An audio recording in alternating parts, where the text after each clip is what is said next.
The Wild Robot. It's good. Go watch it.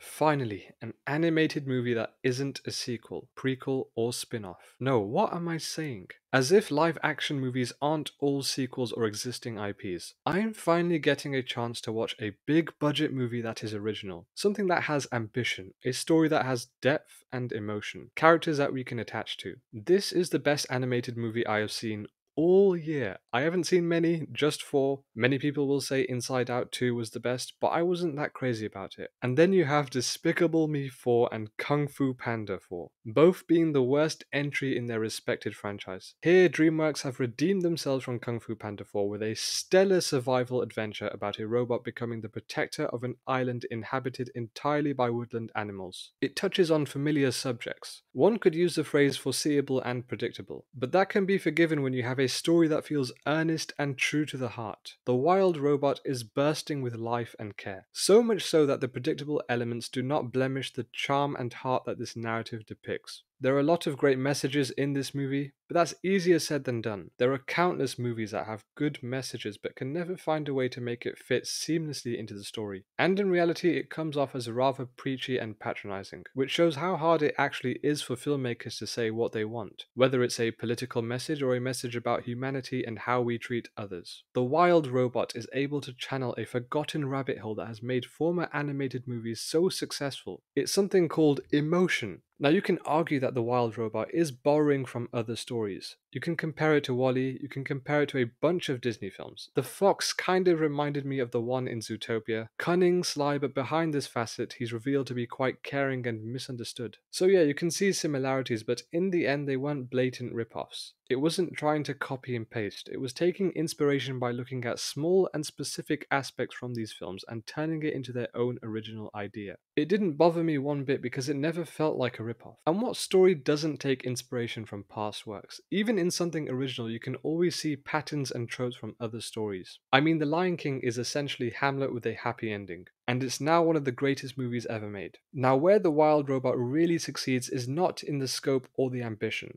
It is something far smaller. It was something that was relatable, universal to all people. Universal to all people. It's really straightforward and yet incredibly effective. It's a tale of parenting, the relationship between a mother and its child, but it's through the perspective of a robot and a gosling. What made me connect with their relationship was the fact that they were both treated differently and harshly by the other inhabitants on the island. And these are characters who didn't deserve to be treated this way. Roz is a kind, generous soul, even if she is a robot or a monster, which is how she is perceived by everyone. Obviously, we know about newly hatched birds imprinting on the first thing they see. So the Gosling Brightbill does not see Roz as a monster, but his mother. And he is thus treated like a freak by the inhabitants, bar the outcast, Roz and the fox, Fink. I connected with all three of these characters because they were treated differently. And the emotional beats started to play strongly whenever their relationship was threatened. Whenever they were being bullied or beaten, they always persisted and never gave up on their goals. The Wild Robot covers all of these daily obstacles with simplicity, but actually shows that they're not as simple as they seem. For Brightbill, growing up as an outcast Gosling and proving yourself worthy is a mentally tough obstacle to overcome. For Roz, learning what her purpose is, understanding what love is and why she feels this way, this is an even more complex and morally twisted theme to fight through. And even though this is all set on an island with a robot and a bunch of animals, the themes they explore are so human and realistic. This movie isn't trying to be something overambitious with epic sci-fi fights and over-the-top existential messages. It's focusing on parenting, love, and kindness. That's the strength of The Wild Robot. The minutiae of life is what drives this movie to an emotional beacon of hope. It really makes you feel good about yourself. This is a film that speaks to a universal audience. You don't have to be a kid to enjoy this, you can be any age. It doesn't treat the audience like they're dumb. The characters all feel real, and that brings the world of the island to life. The animation is just amazing, in particular the landscape of the island. From the rustling trees to the lush palette of brown, orange, and green hues. It sets a warm feeling of nostalgia that you can compare to classic Disney movies. The design of some of the animals was sometimes left to be desired. The fur of the animals was not as distinct or present. The style they went for didn't seem finished to me. It just looked strange at times, but it wasn't enough to bother me and take me out of the experience. The animation overall was exceptional. Just some parts of the character design was not my favourite. I thought the voice acting was really really good. You didn't really notice the actors' voices. It felt like they were actually playing a character. It wasn't something terrible like Chris Pratt as Mario. The weakest part of The Wild Robot was the sci-fi aspect. I didn't really understand the state of this world. The way the other robots thought felt contrived to push the third act into a climactic and emotional finale. Their retaliation against the animals made no sense. The humans that we saw in the film, they don't speak, they're just in the background, felt pretty useless. They looked more like robots, and someone like Roz resembled more of a human. I think the third act needed a different angle to have everyone come together and protect what's theirs. And you kind of knew what was going to happen in the end, but in fairness, it was 100% deserved based on what the main characters had endured. The Wild Robot is without a doubt the best animated movie of the year. Even if this movie didn't work out,